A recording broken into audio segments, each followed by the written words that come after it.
গেল বছরের চেয়ে এবার শীতের তীব্রতা বেশি হবে বলে জানিয়েছে আবহাওয়া অফিস। একই সাথে জানুয়ারি মাসের প্রথম সপ্তাহে ঢাকায় পুরোপুরি শীত জেঁকে বসবে বলে পূর্বাভাস দেওয়া হচ্ছে। এদিকে শীত বাড়ার আশঙ্কায় রাজধানীতে বেড়েছে শীতের পোশাক বিক্রি কিনে। রাশেদ আনিসের প্রতিবেদন। কয়েকদিন ধরে মেঘলা ছিল আকাশ। উপকূলীয় অঞ্চলে হালকা থেকে মাঝারি বৃষ্টিও হচ্ছিল, কিন্তু রবিবার বঙ্গোপসাগরে নিম্নচাপ রূপ নিয়েছে সুস্পষ্ট লঘুচাপে। রাজধানীতে উকি দিয়েছে সূর্য। সমুদ্র বন্দরে জারি করা সতর্ক সংকেত নামিয়ে ফেলা হয়েছে বলে জানানো হয়েছে আবহাওয়া অধিদপ্তরের পক্ষ হতে।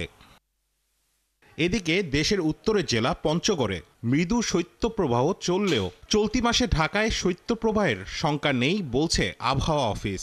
বছরের শেষ দিনগুলোতে তাপমাত্রা এমনই থাকবে। 24 তারিখের পর থেকে ঢাকায় রাতের তাপমাত্রা কমতে শুরু করবে। তবে উত্তরাঞ্চলে মৃদু শৈত্যপ্রবাহ থাকবে, কোনো কোনো জেলায় এর তীব্রতা বাড়তে থাকবে। আজ এবং আগামীকাল কিন্তু আপাতত আকাশ পরিষ্কার থাকবে এবং বৃষ্টিপাতের সম্ভাবনা নেই। অর্থাৎ 22-23 তারিখ আপাতত কোনো বৃষ্টিপাতের সম্ভাবনা দেশের কোথাও নেই। তবে 24 তারিখে অর্থাৎ 24শে ডিসেম্বর দেশের যে উপকূলীয় অঞ্চলগুলো আছে তো হালকা ধরনের বৃষ্টিপাতের সম্ভাবনা আছে।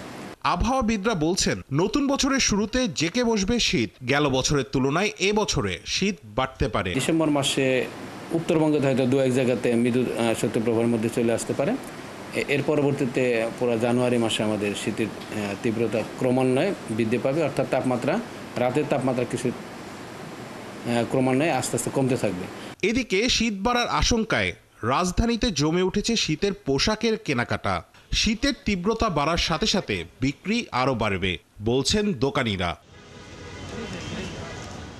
রাশেদ আনিস, ৭১, ঢাকা।